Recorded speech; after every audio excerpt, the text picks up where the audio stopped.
What is a miracle? And a miracle is an unexplained event, a phenomenon, something that you cannot put a definition to, either through nature or through science.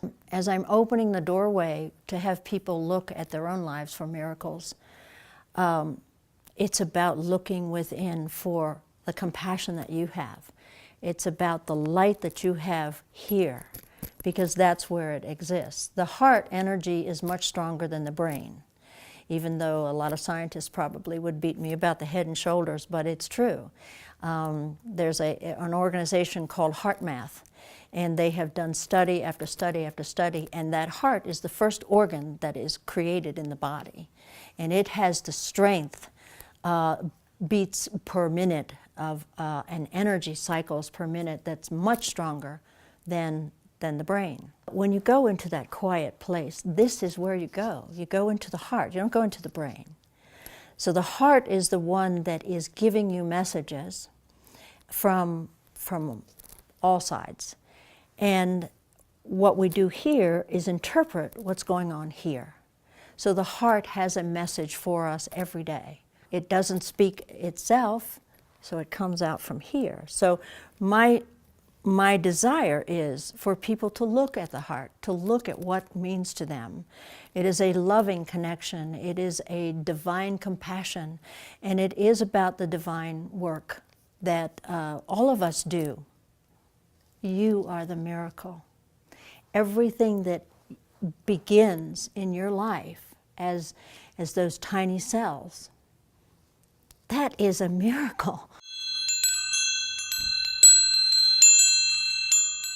And I played baseball in junior high school, softball as a girl. And playing in the finals, got up and hit that ball, and I ran to first base, and I knew I wasn't going to make it to second, but I went anyway. And all of a sudden, something inside said, slide. And I did.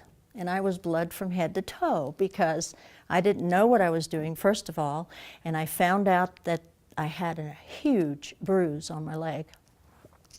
So I went in and got cleaned up, and I was in so much pain, and I just sat there and I put my hand on my right thigh and just closed my eyes, and it was pounding. And all of a sudden I looked down, and my fingerprints were on the bruise. In those days, you didn't talk about those kinds of things because you didn't know it. I had no clue at the age of 12 what in the world is going on. So I thought, well, my mother will know. Ran home, said, look what happened to me today. I slid into second base and got graveled and a bruise. She looked at it, and she looked at me, and she said, don't ever tell anybody about this. Why? She said, because they'll think you're a witch. And I thought, what does that mean to me? I didn't know anything about that. And she said, oh, I will lose all my friends if they know that you have this ability. So I said, ability? What does that mean? What does an ability mean? I just had my fingerprints there. It was a mystery to me, obviously, but it was one of the things that really kind of started my journey to look at more energy, to look at the idea of what energy does to people.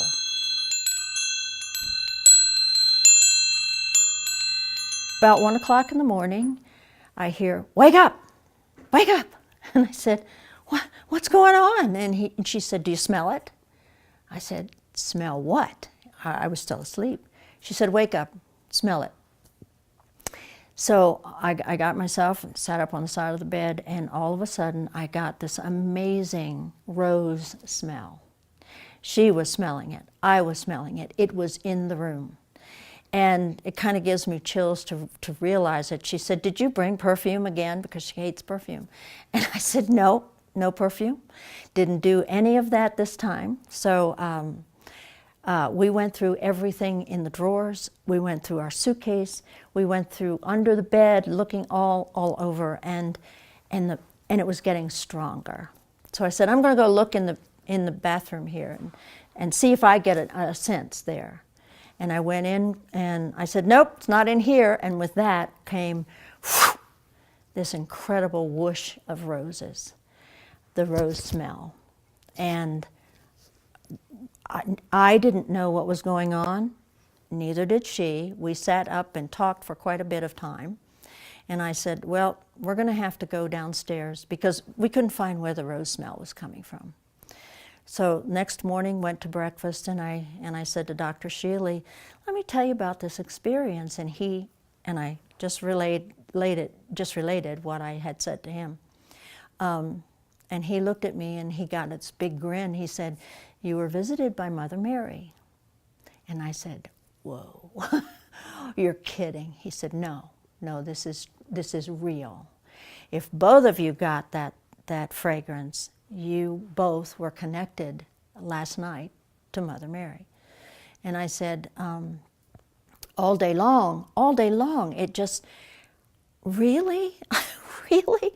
And we were talking to people in the workshop, and every one of them said the same thing. Oh yeah, people get that fragrance. And it is the Divine Mother. When my husband passed away in 2010, I had created a bedroom in my living room, and he passed away there. And the night before, it was 4 o'clock in the morning, my girls were there and I was there. And I had my eyes closed, and all of a sudden that rush of roses came in. And it was so nurturing for me at that time, because you're fragmented in these events. You're just fragmented. And what do I do when he goes? You know, all of these things. But it was, I had hospice there, and my 2 girls were there. And that rush of roses was my indication that it was okay, that the love was there. And so she's always there.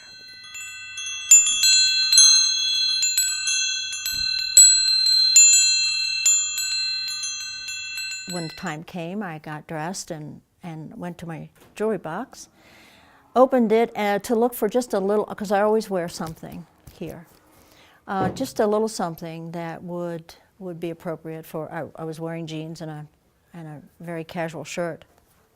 So I looked in, and all of a sudden I saw this little circle that was very not unheard of, but unnoticed by me before.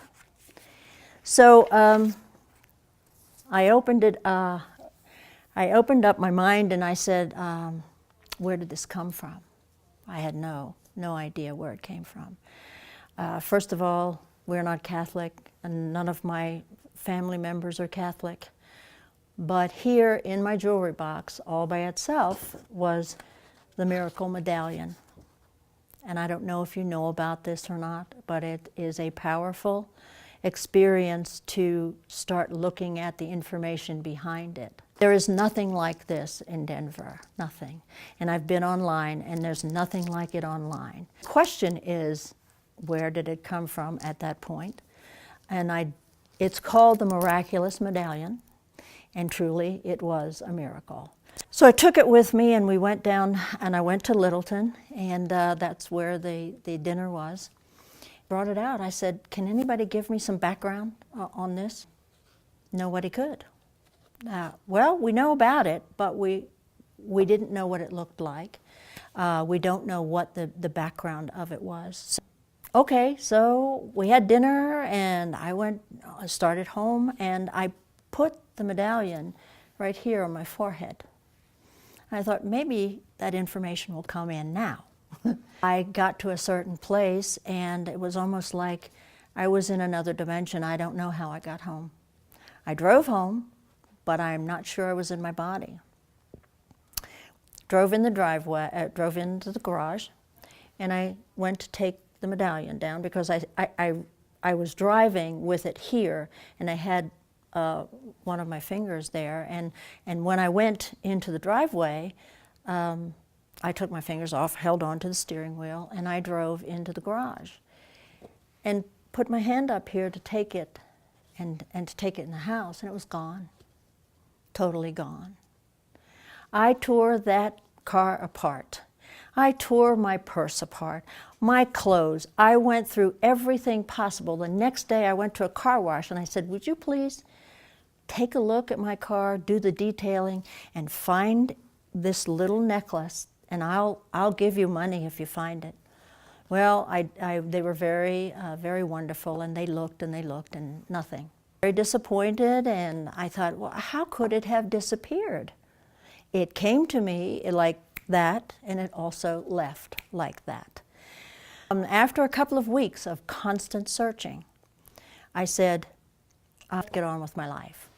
So at that time, I had written a piece about miracles, and I recorded the CD that you see here, I Am the Miracle. And let's see, that was in October. Okay, so this is what I recorded and started putting information about miracles at that time.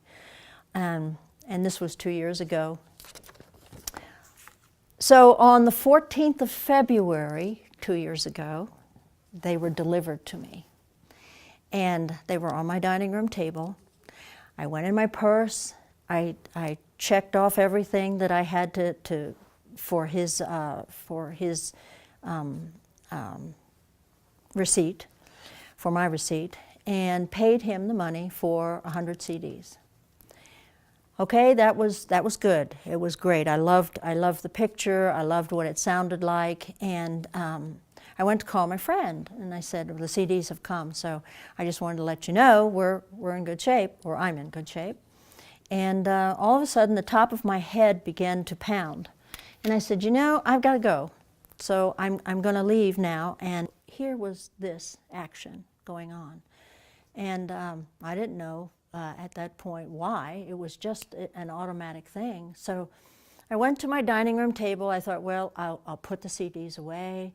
I will look into, getting my purse back together. So I walked over to the purse, which is this one, and I looked inside, and it was right in the middle of my purse, the miracle medallion, which I wear now.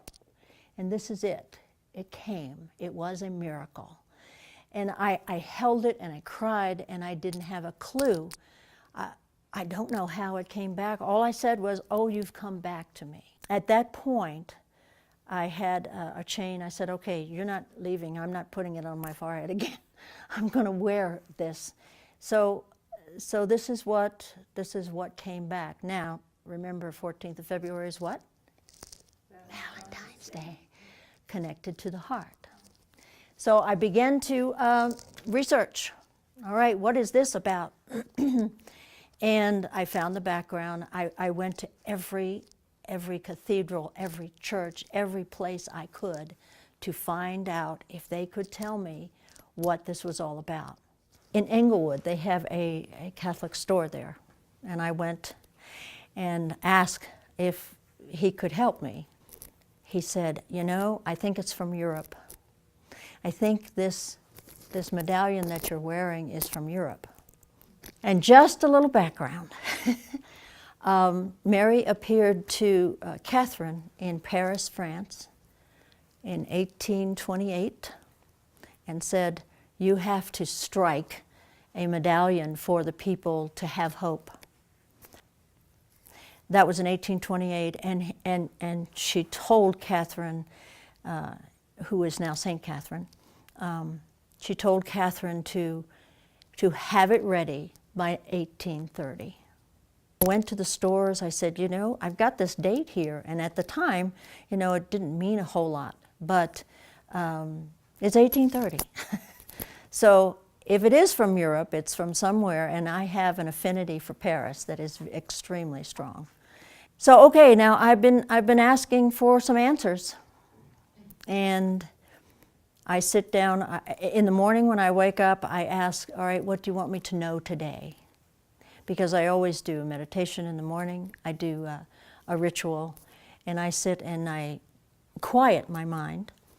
And what has recently taken place is that words come in, just words, like compassion, like sincerity, like truthfulness.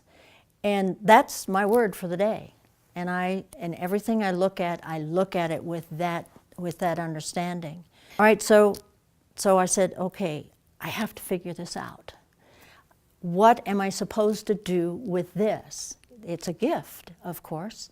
She is the ultimate caregiver, Mother Mary, the ultimate caregiver. And so I need a message. I need to know what to do with it. So I kept it, and I kept asking, and finally, on one day, I walked back to my bedroom, and I have a runner in the hallway, and there was a lump underneath the rug, and I thought, oh well, that's just the padding. So I lifted up the rug to straighten out the padding, and there was this picture. This was a wooden cross. Where did that come from? Materialized under my rug. So I said to my children, did you do this? No, Mom, why would we do this? There's no reason for us to put a cross under the rug. We just come and give it to you. All right, so now I have a cross, and 3 days before that, I got the medallion back. For all intensive purposes, this was truly a miraculous event. And once again, I will also tell you, I did not know what to do with it. I've written to all the best gurus out there and said, can you help? Do you know what I'm supposed to do with this? Because I was depending upon their intuitive minds to give me an answer. No, but you got a message to get out there. We know that. And you know, I talked with Wayne Dyer when this all happened. I spoke with Christiane Northrup, sent things to Deepak Chopra, and all of the teachers that I had during my years of learning. And they all said the same thing. The message is clear. You just have to figure it out. When are we going to get the message? You know, when do we look in that heart and get the guidance that's already there? If you go to that place and ask for help, you will get it, I promise you. And then when you are in that quiet space, you will get it. Now is the time to recognize that. And with every step that you take, it is a blessing to the earth. With everything that you make, foods or creative abilities, everything that comes out of you is the connection that you have from the heart. And that is what you are doing to others. That is what you are creating for others. They are all waiting for someone to say, all right, let's get on board with this light, because that is where we are living right now. We've done the body, we've done the 4 elements, the fire, the water, but what we're doing now is looking to the light. Those messages are more powerful than you can possibly imagine. I feel like if we can get that in our lives, how much brighter this world will be. And when we come together, my website is One Heartbeat Worldwide Community. What I'm trying to do is bring people together, bring them into an awareness that together we can make a difference.